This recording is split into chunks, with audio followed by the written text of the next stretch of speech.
Welcome to the Audrey Hall Show. It has become quite commonplace in America to hear about senseless shootings taking innocent lives. They happen everywhere, in schools, parks, churches, grocery stores, banks, places that people visit going about their everyday lives. And every time there's another news alert about a shooting, the same questions arise. How could this have been prevented, and what can be done to stop these senseless acts of violence?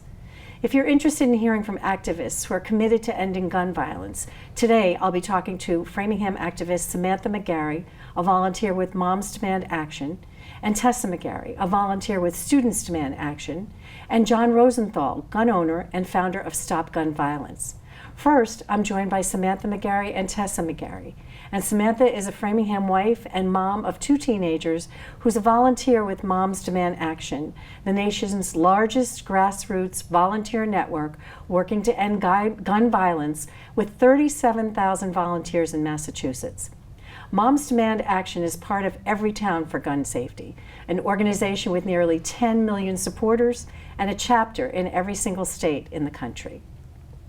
Tess McGarry is a volunteer activist with Students Demand Action, the largest grassroots youth-led gun violence prevention group in the country, with more than 600 groups and active volunteers in every state and the District of Columbia. The movement, created by and for teens and young adults, aims to channel the energy and passion of high school students into the fight against gun violence. Students Demand Action is also part of Everytown for Gun Safety. Welcome, both of you, to the show. It's great to have you here today. Thank you. Thank you. First, before we get into a lot of the details, what is it that got you both involved in this cause, and when did you get involved in the beginning? I'll take that. For me, it was the day of Sandy Hook. Tessa was in kindergarten, and my oldest son was in 2nd grade that day. And I was not even an American citizen at that time, and I couldn't understand how this was possible. And that kind of started my journey to trying to find other people who might be interested in figuring out how to prevent this thing from happening again. I couldn't understand how it was possible in this country for remediation not to happen like immediately. Like when a shooting like that Yeah. happened, why something just didn't Happen happen immediately to fix it or Yeah. make it better or prevent it from happening again. And so that really started my journey into activism. I really didn't do anything like this before, but I felt passionately that things needed to change, and I had to learn so much about what activism involved. And I gradually got more and more involved over the course of the years, and it wasn't until the Parkland shooting that I said, okay, now I'm all in. Let's do this. And you've been at it ever since. Yes. How about you, Tessa? You were young at that time, as your mom said, so growing up, you grew up with this. Yeah, I definitely did. I went to protests with my mom at an early age, but the first thing that really got me into it was in 6th grade when there was a man with a BB gun on the same street as my school, McAuliffe.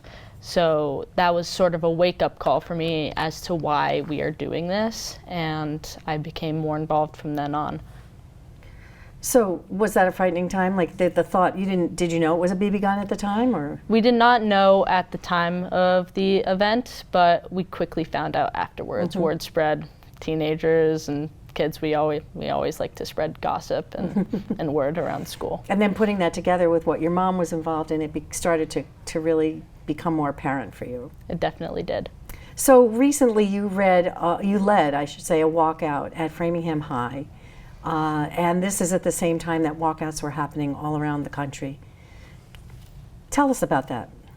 So I would say recently before that, we had a swatting call at Framingham High School, and not 2 months before that, we also had a false alarm in the high school. And when I heard that nationwide walkouts were happening all around, I thought immediately I had to do something myself, because I didn't think anyone else my age was going to do so.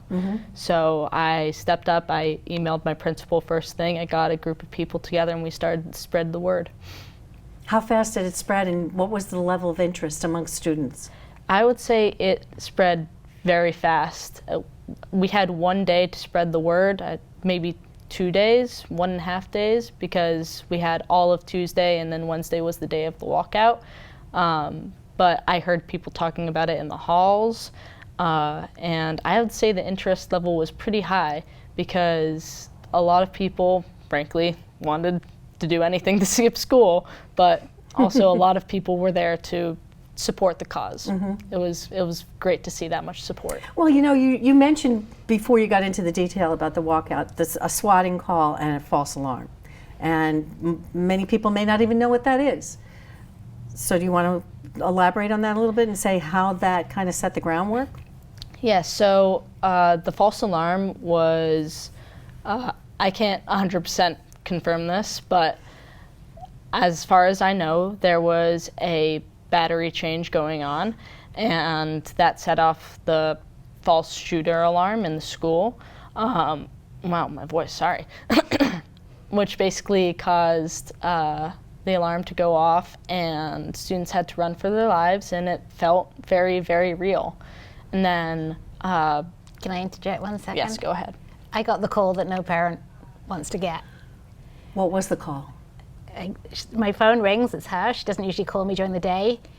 And it's, you know, heavy breathing, Mama, there's an emergency at school. They're saying it's a shooter where everyone's running.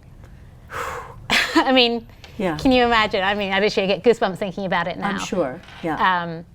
So, I mean, that was, you know, my experience getting the call, but she and her friends were living it. And thank goodness that wasn't the case. As you said, it was a false alarm. And then that false alarm was followed by a swatting call, which is? The swatting is when a person calls in to the police department and says, hey, there's a shooter at the school. And swatting is generally when there's a shooter at the school, the SWAT team usually has to come, and the police force. So being swatted is generally that, when someone calls the police department in that area and says, hey, this school has a shooter right now. But it's a prank. Yes, it's a prank. It's not true at all. And so there are kids who had to run again during that swatting call. I myself had to barricade in my classroom along with my classmates. And I don't understand why America has to go through with this. It's so unnecessary. So why do you think America has to go through this? What do you think has to change? I mean, your mom's been fighting against gun violence and senseless deaths by guns for years, and changes have happened along the way, but it's not enough, right? Well, to know how to stop it, you have to know where it started. It's a cultural thing. It's always been a part of America's culture, dating all the way back to early Europe. It's something that is ingrained in, like, America and how we live, how we do things. You hear it all the time, like, even in, like, general, like, speaking, like, shoot for the moon, that sort of thing. It's ingrained in every part of how we live. And so I think that's really key to, like, finding a way to prevent it. And Samantha, is it legislation? Is it training? Is it gun control? What is it that you think? I mean, there's many different facets of this. Sure. Well, first of all, we at Mums Demand Action, we don't use the term gun control because it's divisive, and we feel that there's an awful lot of common ground and common sense. We have gun owners, hunters, veterans that are all part of our organization. So we don't want to go to that extreme. Right. And we know that common sense is where we can actually achieve progress. It's all the things that you said it is. It's no one thing is going to end this problem. So we attack it from three different points. We are involved, obviously, on the advocacy side of things. So at the state level, at the federal level, we're pushing for policies, to increase gun safety and to decrease gun violence. We work to help elect candidates that are part of the cause, and we'll make it part of their platform, and then we hold them accountable. We do a lot of education, a lot of public education, and a lot of that is focused on like safe storage. Talking to parents about asking if there's a gun in the house when the kids go to a play date or to their relatives in another state, and having that conversation so that it becomes normal. People get offended about conversations like that, don't they? They do, but you ask about allergies, you ask about pets, so Why not ask why about not it? say, is there a gun in the house? If there is, okay, is it safely stored? Is it locked away? I remember once, I don't want to embarrass you, you came home from a friend's house and you said to me, can I tell you something, but I don't want to get into trouble. And you said, my friend showed me his dad's gun. And I'm like, what? Right. And I contacted the mother, and the mother said I had no clue that he knew where it was. Kids know. Kids know. Kids know. Do kids are at school curious. talk a lot about the guns in their homes? Do you hear students at the schools talking about that? I honestly do not hear many kids talking about whether or not they have a gun in their homes because, frankly, I don't think that's what's relevant to them. I think what's really relevant is the fact that gun violence is still like a big part of America and something that really needs to be fixed. They say that you're part of this new, school shooting generation. Have you heard that term? Yes, I have. That's a term I've never heard tagged onto any generation before, so you're the first. I would say, yeah, I would agree with that. But, I mean, the first few shootings, I would say, actually, the generation before, Generation Z, millennials, they were the first ones. But now that gun violence is becoming more rampant and, 120 people are killed every day by gun violence, so I think I agree with that term because Generation Z is definitely more affected by that. So that education piece is a big part of why we involve the youth. Absolutely. And you said we don't want to use the term gun control. Very good point, because I don't think, we are a society that provides freedom for gun use for many reasons. So it's not about taking guns away or controlling people's guns. It's about, how would you classify it? How would you Gun safety. If you have a gun, make sure that you have the appropriate permits, the appropriate training. One of the bills that we're pushing for right now is for 5 hours of live fire training, which doesn't exist right now. That would be like getting your license without having driven, which seems the most common sense Yeah, I think you have to put a lot more than there. 5 hours in when you're learning to drive. Yeah. Yeah. So that's one of the things. Secure storage is absolutely top of the list as well. The other thing I was going to say, the third plank of how we work is with and for survivors and communities. So we center our work around the stories of survivors. We have every town has a whole support network for survivors. And we work really closely with community groups that a lot of them have grown organically to interrupt violence in city centers or to support communities that have been impacted, be they domestic violence victims, or we have organizations in Springfield, and we work with the Louis D. Brown Peace Institute in Boston. So wherever violence whether communities are impacted by gun violence, we want to be there supporting them, and so that's a big part of our mission as well. So a lot of legislators are trying to put new restrictions, so to speak, or new guidelines in place for just what you're talking about, gun safety, protocol, training, permits. Have you been involved in that? So just recently, we were at the State House for our annual Advocacy Day. We hadn't been in person for 3 years, and Tessa and I were actually there 3 years ago. And years before that, we were looking at the side-by-side photos of our numbers, and we were 200 people at the State House this time. So I think almost doubled from before. It was 3 days after the shooting in Nashville, Pick a city, that one. So there was a lot of momentum as well. But it was a really, really important day. We were there in support of a package of gun reform legislation that many of which have been on the docket for a couple of legislative cycles now. Things have been waylaid by COVID, and then the Supreme Court New York case last year, which kind of messed with everything. At the very end of the last year's legislative session, they had to quickly pull together something to provide to package up sort of the loopholes in that for Massachusetts. So it meant that all the other things that we had been advocating for were not priorities. So the speaker at the end of the session said that he would be pushing for an omnibus gun reform package. So we're holding them to that. So we were there en masse, led by Senator Cindy Cream and Representative Michael Day, who are leading the charge. And we heard from survivors, we heard from community partners, and then all 200 of us dispersed through the State House to go meet with representatives and senators and talk through it all. And it was, for the most part, pretty well received.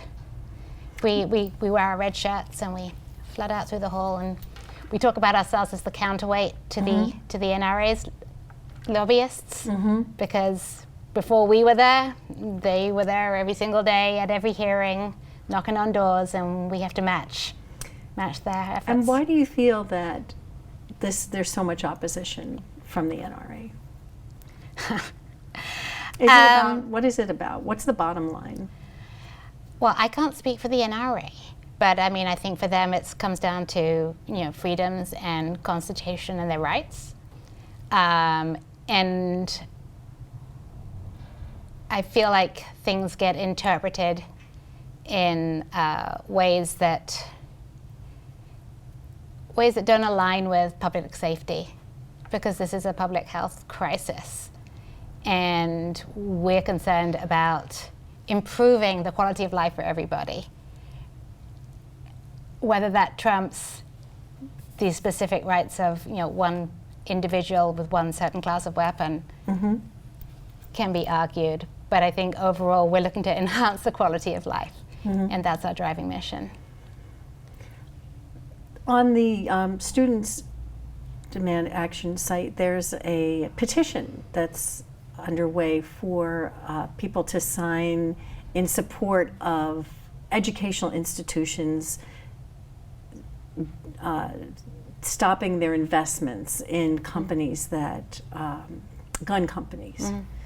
Well, what do you think that would accomplish? Do you think that it's a financial issue as well? I'm just curious if there's a movement underway. I'm going to sort of dive in. A lot of we want to hold the gun industry accountable, and there's many different ways to come at that, and one of that is through the money. So if we can appeal to organizations to only fund causes that aren't perpetuating the issue, then that's what we'll I saw advocate. 2 schools in Massachusetts that were on the list that they were asking people to petition. Boston University and Wellesley College. They were the only 2 listed in Massachusetts, which I found to be very interesting. You can go on that site and look by state. Yeah, no, I don't know that much about it. I do know that we have some manufacturers right here in Massachusetts, which is kind of ironic and interesting that some of the very weapons are manufactured right here in our state. Which ironically, though, Massachusetts' gun violence is lowest. Yes. And much of it may have to do with the advocacy work that's been underway. I mean, there are many people who uphold the laws that we have here in Massachusetts and want to make them a template for other states. We're naturally a more progressive state, and so we benefit from a legislative agenda which is more aligned with ours.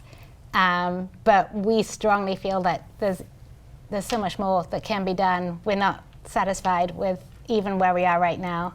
We were able to push through the extreme risk protective order in 2019, I think it was, that passed. So that's a red flag law, which is hugely important, and there's many other states that now have them and many that don't. And that was basically the result of some really hardcore activism on our part, and we take that as a win, and that's just indicative of the steps that still can be taken to reinforce our laws here. I would also like to add that if every state had the same laws that Massachusetts had, we could reduce gun violence by 70%. 70? 70%. The other thing that we can't control, and it's the only way that I use the word control, is we're only as safe as the states that surround us. So I think it's 2/3 of the guns used in crime in Massachusetts come from our neighboring states and also from the South. And that's something that a lot can be done to work on that. We had been pushing for a bill to analyze the data. The data's been collected, but nobody's analyzing it to see patterns of trafficking or patterns of sort of bulk purchasing.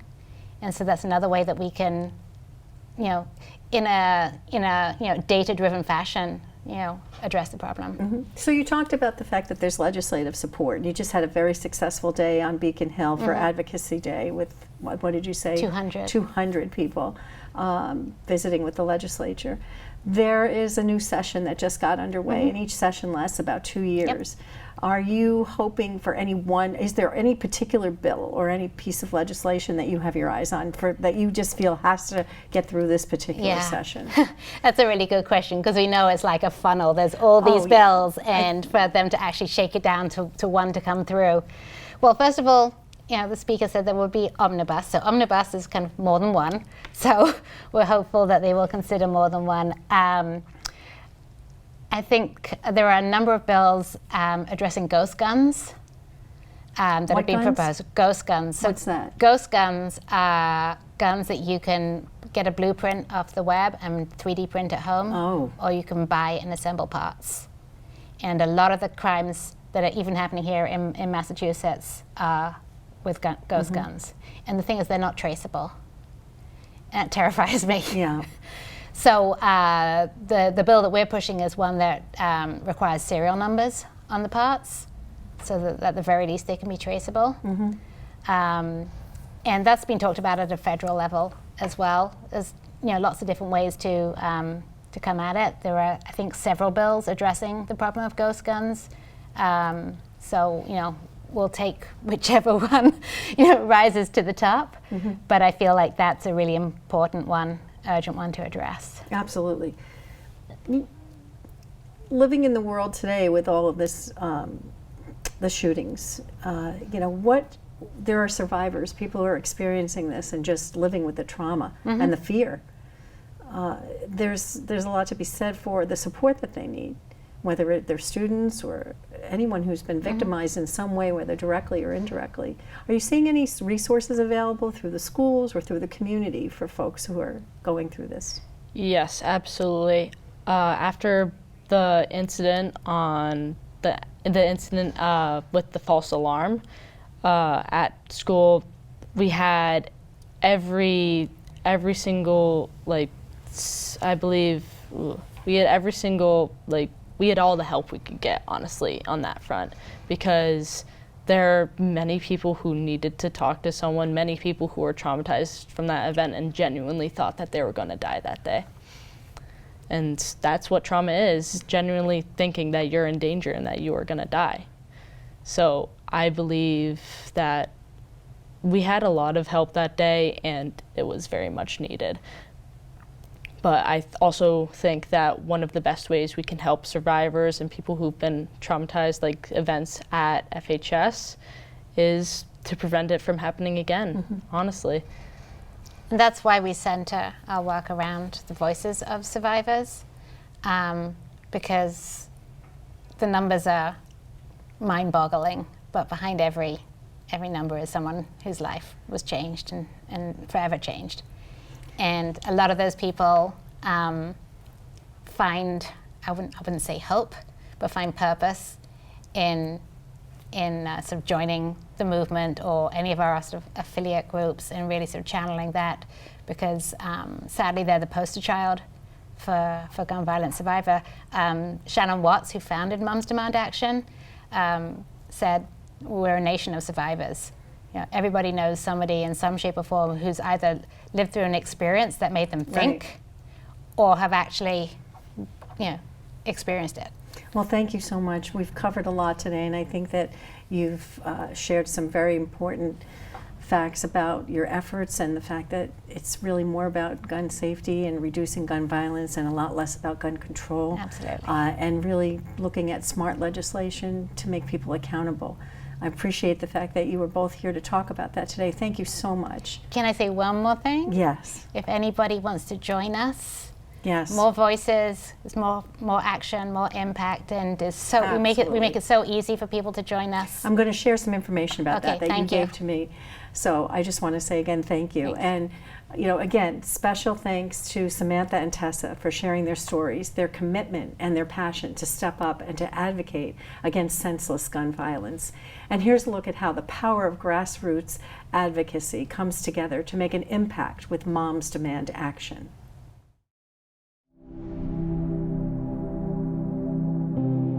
Think about the times gun violence made you feel hopeless. Surge in gun sales. Nearly enough has That nothing could be done. Gun laws in Will this time be different? Got it? Now, watch us work. You think the gun lobby's strong? You don't know moms. These volunteers kept the pressure on until their state reps finally decided to keep guns out of schools and away from domestic abusers. Have guns. Yeah, we did that. In Texas, Nori convinced hundreds of businesses to post signs keeping guns out of their stores. Is that something you're familiar with? Solange rallied her community behind responsible gun ownership, living room by living room by living room. Sí, lo hice. In Pennsylvania, Jen knocked on hundreds of doors with her daughter, hundreds, and got elected to office where she'll fight for gun safety. And it was my first time running for anything. Melody visited churches, synagogues, and mosques across the South, Listen to us. uniting people behind the cause. On our behalf. You feeling us yet? And it's not just these women. Americans from all walks of life have stood with moms, dads, and gun violence survivors to stop hundreds of dangerous gun bills and pass dozens of common-sense laws that will save lives. They've elected gun safety advocates from coast to coast, convinced thousands of businesses across the country to adopt gun sense policies, crossed cultural barriers, and stood with survivors to turn their grief into action. So yeah, we've been busy. And no, we're not giving up. Y tú tampoco. No matter what it takes. Keep going.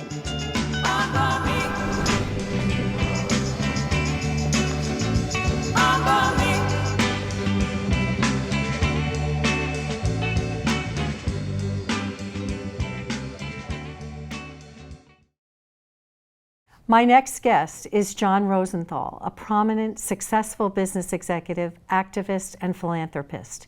He's the man behind the gigantic billboards which lined the Mass Pike for years with powerful messages about gun violence, gun safety, and loss of innocent lives.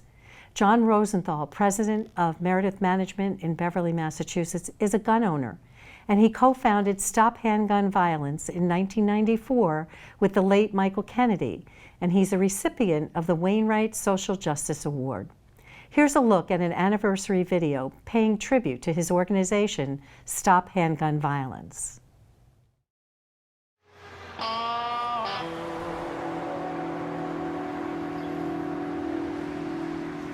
John, with a billboard above the Mass Pike and an organization you co-founded with my Uncle Michael, you've set out to make a difference in Boston, across our Commonwealth and around the country.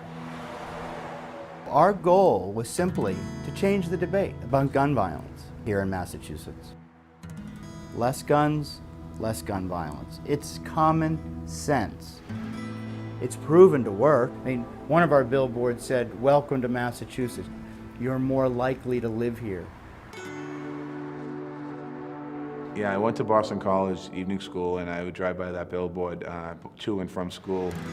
You know, it's made a difference. I know it's made a difference in Massachusetts. Well, I think one of the pieces of legislation that the billboard had a real effect on was really drilling down to make sure that as we talk about gun violence, we're also dealing with gun safety. So I think that that was a very effective piece of legislation. We've proven that you can make a safer gun. We've proven that if you require gun owners to lock their guns, that fewer toddlers and teenagers die from some irresponsible gun owner leaving their loaded and unlocked gun around. We've even made gun dealers operate out of bona fide stores separate from their car trunks and their kitchen tables. Stop Handgun Violence is the reason our Commonwealth has passed more comprehensive gun laws than any other state. You are the reason Massachusetts gun laws are a model for the rest of our country. Our most vulnerable people, our children, are unable to address this issue themselves. We need to make sure that they're safe. And the passion and the exuberance of the gun lobby has to be matched with passion and exuberance of our own. Mr. President, for 20 years, one of the biggest billboards in America was next to Fenway Park. It had a giant number counter on it, and it showed the number of children killed by guns in the United States. When the tragedy happened at Sandy Hook Elementary School, my first thought was of the 20 little children who would be added to the count on that billboard. I thought about how we, the grown-ups, had failed to keep safe the thousands of children counted there. The facts are simple. 88 Americans die every day from gun violence.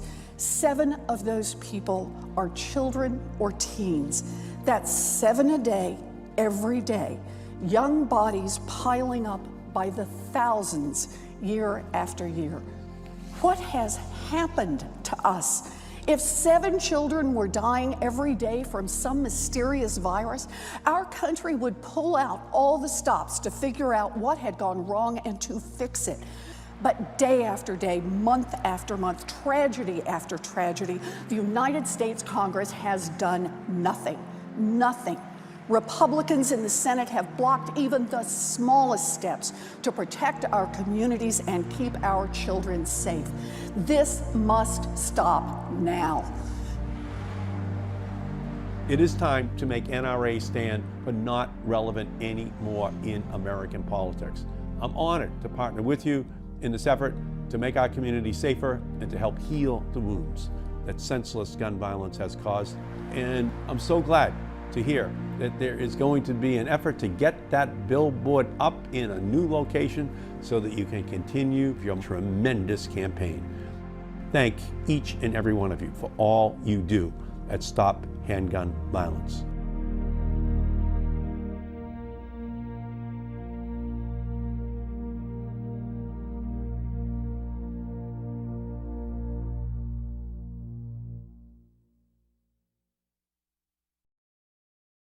John, thank you so much for joining me today. Thank you. How much has changed since that video, that anniversary video, which was about 8 years ago? Oh, about 500,000 more Americans have died from preventable gun violence. That's a lot of lives lost, John. It's 40 to 45,000 people a year. It's over 3,000 kids. In fact, since then, we have hit this horrific milestone of gun violence being the leading cause of death for children in America. And, every day, another 110 Americans die from gun violence. Every 30 minutes, a kid is shot. Every 3 hours, a kid dies from firearms. And if you go back to 1975, that's more Americans killed from firearms in the United States than all US servicemen and women killed in all foreign wars combined. And there's no regulation of these inherently dangerous products that literally have killed over 1.5 million Americans since 1975. John, you're an influential business leader with ties to important decision makers, and you've been working at this for years. And you're joined by many other people who feel as strongly as you do and who want to see change. What is in the way? Just about 10 to 15 spineless Republican members of Congress. We have a president who's ready to sign a bill requiring background checks for all gun purchases, just like a background check, you need to be a school bus driver. Literally, 70% of gun owners in America support a ban on military-style assault weapons and large capacity ammunition magazines. And frankly, we might even get Congress to require renewable licensing, like is required for automobiles, which you could argue are even less inherently dangerous than easily concealed handguns and military-style weapons.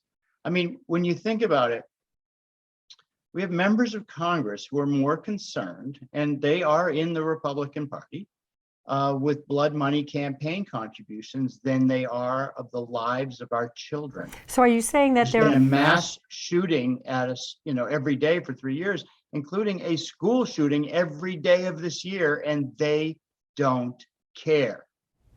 And so you're saying that they're more concerned about campaign contributions than doing what the people who elected them to do want to see done? Absolutely. I mean, they protect animals versus humans. I mean, I'm a gun owner. I've been a gun owner my whole adult life. I love skeet shooting. I've gone hunting. I don't love hunting, but when you hunt in any state, you have to get a license. The NRA and those spineless Republicans in Congress don't care, and they, about needing a license to hunt deer and duck and any other animal. And when you hunt deer, you're limited to 5 rounds, and duck, you're limited to 3 rounds to protect the duck and deer population. But when you want to hunt humans, no license and no limit to the number of rounds. That is as insane public policy as you could think of. So what's it going to take, John? There have been years and years of efforts underway. What's it going to take to finally get something done? I mean, you always think that when there's a shooting and innocent lives are lost, and it's just an extraordinary experience, and you see the travesty, you think that something's going to change, and it doesn't. Gun violence prevention is not theoretical. It's proven. Massachusetts has enacted the most comprehensive gun laws in the country, the first in the nation consumer safety standards for the gun industry, like exist for the toy industry, but there are no federal regulations on how guns are made by the federal government. So we just treat guns like automobiles, inherently dangerous products. We, in this Commonwealth, have reduced the rate of gun deaths by 40%. We're an urban state, and we have the lowest gun death rate in the nation. If every state simply had the same low gun death rate, regulated guns like automobiles like we do here, the majority of gun injuries and deaths would be prevented. In fact, the Globe editorialized 27,000 lives of the 45,000 killed last year would be saved if every state had the same gun death rate. But I would say far more would be saved, because here, even in Massachusetts, there is gun violence. And roughly 2/3 of all guns traced to crimes in Massachusetts come from out of state. Maine, New Hampshire, Vermont, Texas, Florida, Alabama, states with no background check. So in fact, our gun death rate would be substantially lower if every state had the same gun laws. And you could do that without banning anything. Like here in Massachusetts, all we ban are military-style assault weapons and large-capacity ammunition magazines and handguns without safety features. Military-style weapons are designed to kill police officers and as many people as possible without having to reload. You can't use them for hunting because you're limited to 3 to 5 rounds for animals.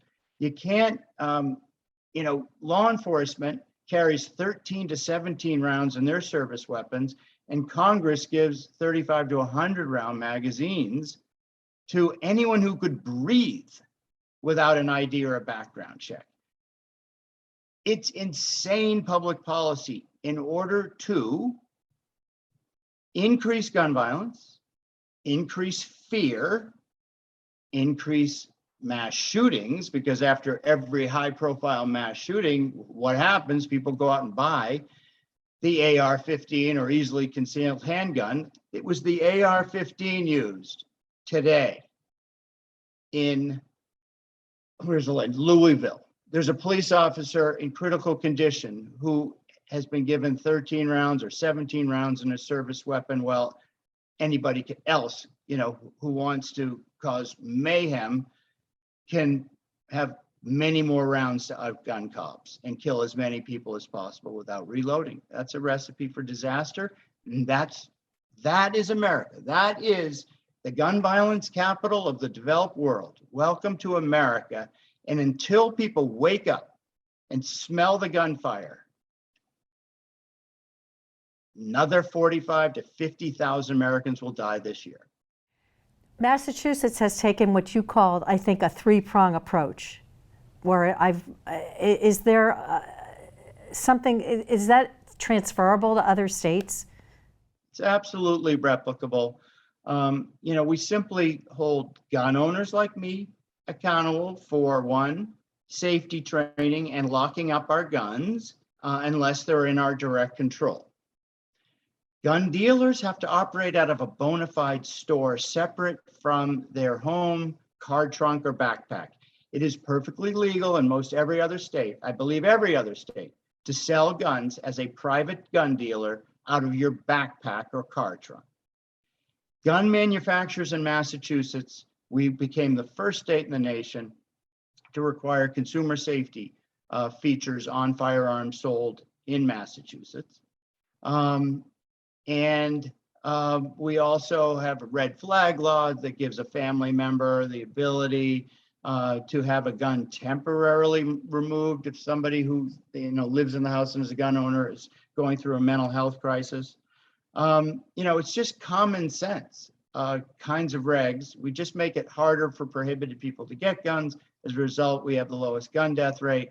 And, again, nobody's talking about confiscating or banning all guns.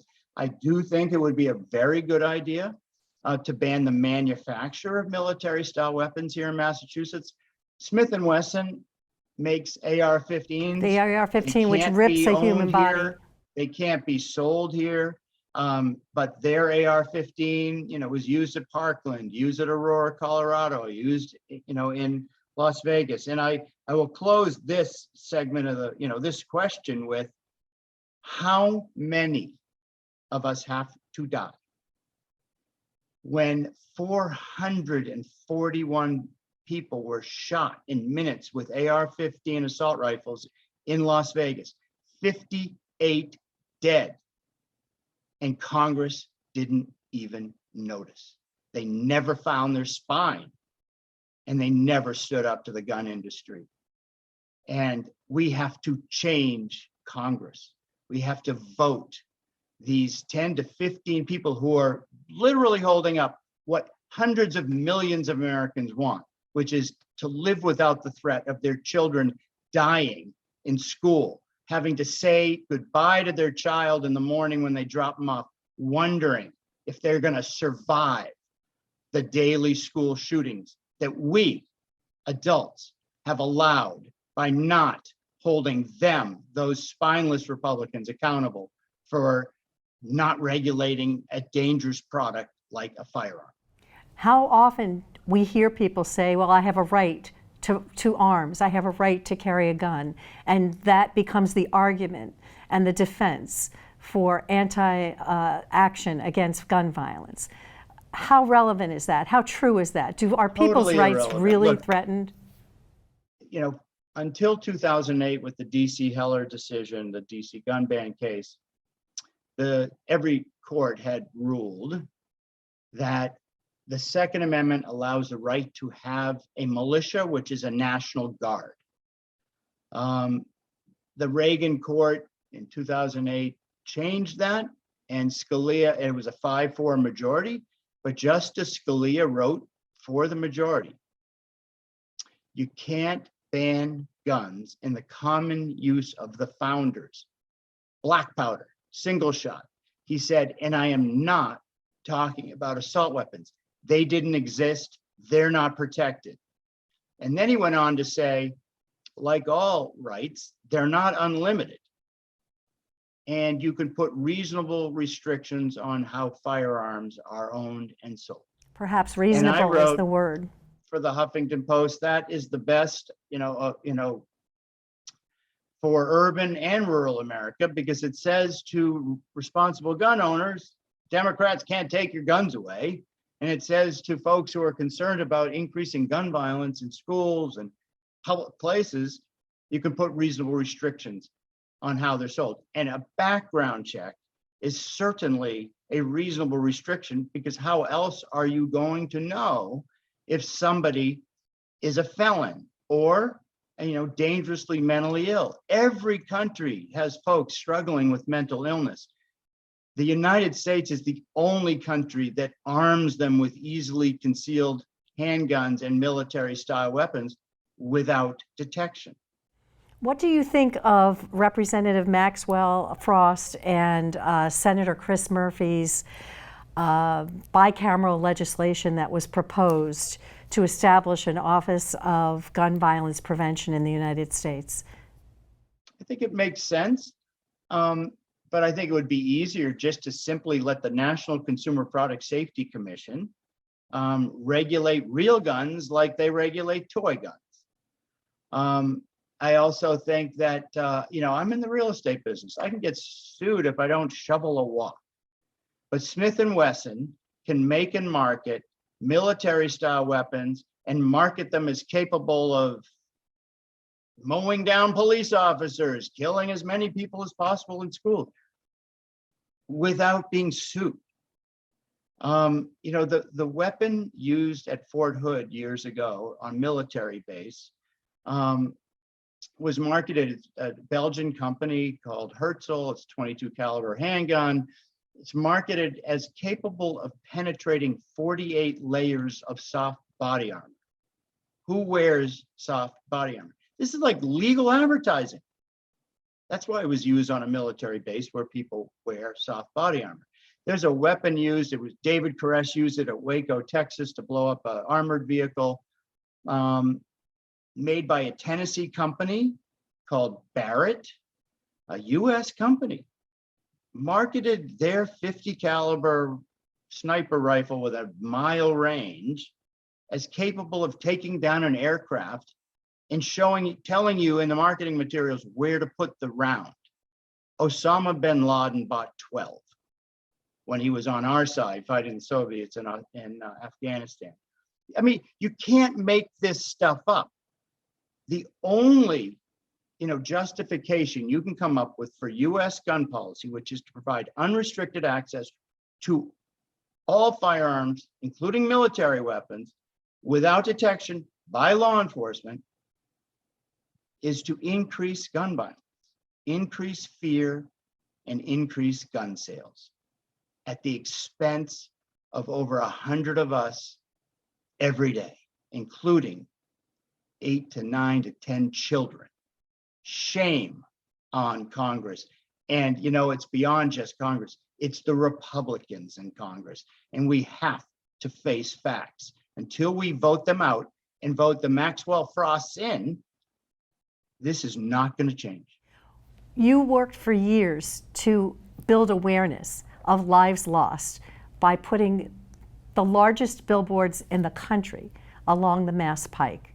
So many of great impact with really, really intense messaging and visuals. How much of an impact do you feel that that had, and how much do you think that could help if it was done in other places? Is awareness a big factor?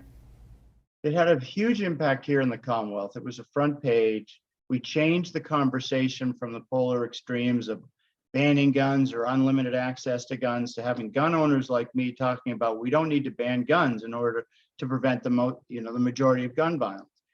Over 250,000 people saw that billboard on the Mass Pike by Fenway Park every day. President Clinton told me he would change his entourage route, depending on who was with him, to see the billboard. And Al Gore used to quote one of our messages, "It's easier to child-proof your gun than bulletproof your child," when he was running in 2000. We have reduced the rate of gun deaths by 40% since we put up that billboard. And, we've proven that gun laws save lives without banning most guns. And if you look, the National Center for Disease Control and Prevention issues a report every year. It's a state ranking of gun deaths. We are always at the bottom. If you look at the states, the 5 states at the bottom, and compare them with the 5 states with the highest gun death rates, you will see that all the states with the lowest gun death rates have background checks and ban on assault weapon and holding gun owners, dealers, accountable. Manufacturers are harder, but we did it with our Attorney General, Maura Healey, who held them accountable, and now she's our governor. We are the model. The question is, how do you replicate that model? You need to have federal laws for, this dangerous product like you have for automobiles. To rely on the states to do it, it's just, it's much more difficult. And let's talk about every red state has more gun deaths than just about every blue state by choice. By choice. They honor their weapons more than their children. Let's talk about the intersectionality of the issue in terms of mental health and domestic violence and all of the other areas that are touched by gun violence. Is this it is an intersectional issue, isn't it? Yeah, like I said earlier, the United States does not have a lock on mental illness. We just happen to arm folks who are struggling with mental illness without detection. And, being a teenager is at some point temporary insanity. We've all experienced it. And the lethality of a firearm versus a knife or pills or, you have very little chance of surviving. And literally 2/3 of gun deaths every day are suicides. And then people say, oh, well, you can't impact suicides. You can, and Massachusetts has. While gun violence and mass shootings and school shootings are increasing, last year alone, we reduced the rate of gun deaths in Massachusetts by 9%. And we simply make it harder for people who aren't allowed to have guns in the first place from getting them. It's an intersectional issue, but it's often just a distraction. After every high-profile mass shooting, you hear, oh, it's mental illness. You got to be kind of out of your mind to want to kill a lot of people quickly, but we shouldn't be arming them without detection with these military weapons that police don't even carry.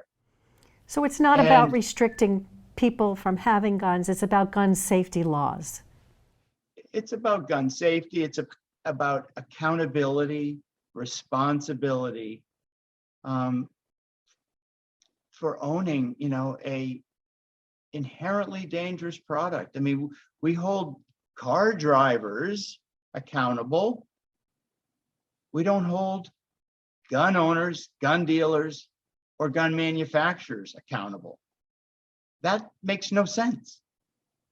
We hold toy gun manufacturers accountable. You can't sell a toy gun without a red dot at the end of the barrel so police officers know it's a toy. You can't manufacture and sell a teddy bear unless it has certain material that isn't flammable and buttons that are sewn on a certain way. But you can sell a concealed handgun with a 10 or a 30 round magazine. You can sell a military style weapon designed for war like the AR-15 without an ID or background check in 32 states.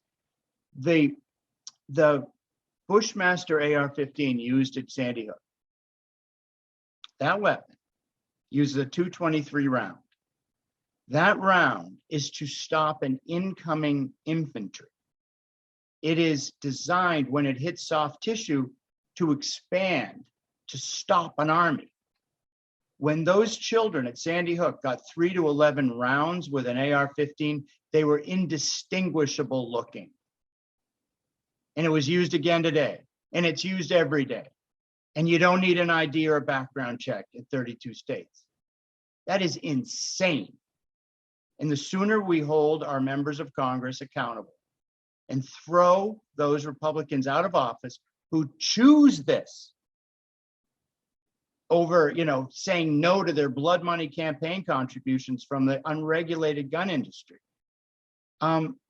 we are paying the price at the rate of 45,000 of us a year. It's on a state-by-state basis. So what happens when you live in Massachusetts and the numbers are going down, but across the country, you can't have an impact? It's about supporting young candidates to throw the old white bums out of office who have created this environment. I mean, we are the last generation to have it better than our children.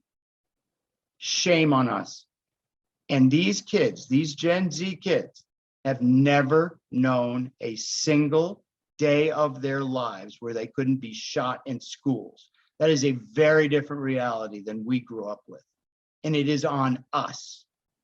So we need to, Stop Handgun Violence is one way you can help in Massachusetts. We're the national leader. David Hogg and I work very closely together from March for Our Lives. March for Our Lives recognizes that gun violence, as a result of what we've done in Massachusetts, isn't theoretical. It is proven. Help them, fund young candidates. And at the end of the day, they are the ones that are going to change policy over time, because we haven't. Thank you, John. Thank you so much for all of your work and for all of your insight today. We're going to put some information up on the screen that'll help people connect with the organizations that are working very hard to reduce gun violence. Thank you so much for joining me today. Appreciate your time. Thanks for having me. Special thanks to John Rosenthal for being here today to talk about gun safety and responsible gun ownership, and for the work that he has done for decades to save lives in Massachusetts. The advocacy work we've heard about today from John Rosenthal, Samantha McGarry, and Tess McGarry is about saving innocent lives through common sense gun laws. The more voices, the more people who participate, the greater the impact. If you want to see the extent of the issue yourself, go to gunviolencearchive.org, where you'll see 6 pages of shootings that have occurred in less than 4 months since the start of 2023. Think about stepping up to donate or to participate in Moms Demand Action, Students Demand Action, or Stop Gun Violence, or March for Our Lives. We'll put the contact information up on the screen once again. And thank you for tuning into the Audrey Hall Show, where you will always learn something new.